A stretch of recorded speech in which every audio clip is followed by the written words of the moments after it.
This is video number 6, connecting your autoresponder. So when somebody buys your product and service, you want to immediately and automatically add them to your email list, right? So first, you obviously need an autoresponder system. But before we discuss that, let's take a look at the JVZoo platform and see which ones are compatible and what you need to do to connect them and what information that you need to do just that. Okay, so if we refer back to our edit product details and you go under the autoresponder integration, you can see the ones that are compatible. We have SendLane, we have Market Hero, we have GetResponse, SendReach, Imnica Mail, and Aweber API. Now, as far as the ones that we recommend and that we have tested and we really like, it's GetResponse and Aweber API.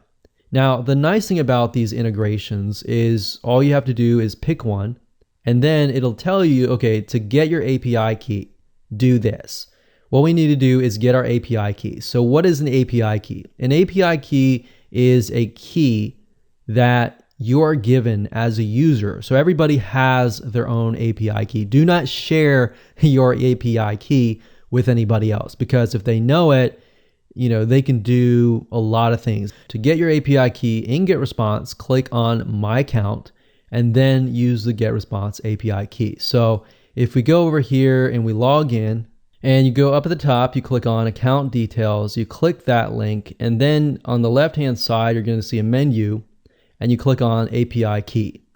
And it'll give you the API key. You take that key and you go back here, you plop that in here, you click on Load Defaults, and basically you'll see a list of all of the list names in your GetResponse account.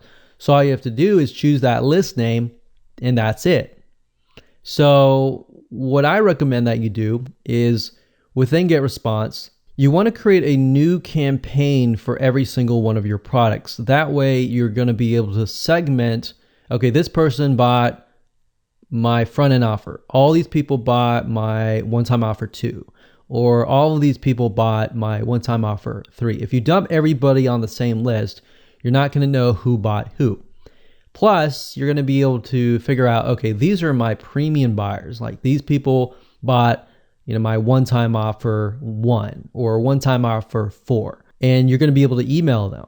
You can email them updates to your product or that one-time offer. You can communicate them without having to communicate with everybody else. So essentially, it's good to segment your list. So I'm not going to show you how because it's a long process, but within GetResponse, within a Aweber account, you can create new lists. So you have to create the list first, and then the list will actually appear over here when you load defaults. So same with Aweber. If you click on Aweber API, it says you must click this link to connect your account.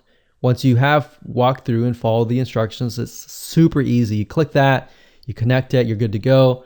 You're going to be able to see all the lists right here. So some of these need you to go get the API, and some of these you can automatically just connect right away.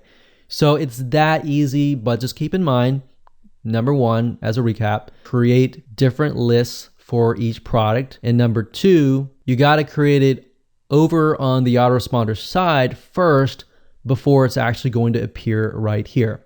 And that's all you need to know for the autoresponder integration.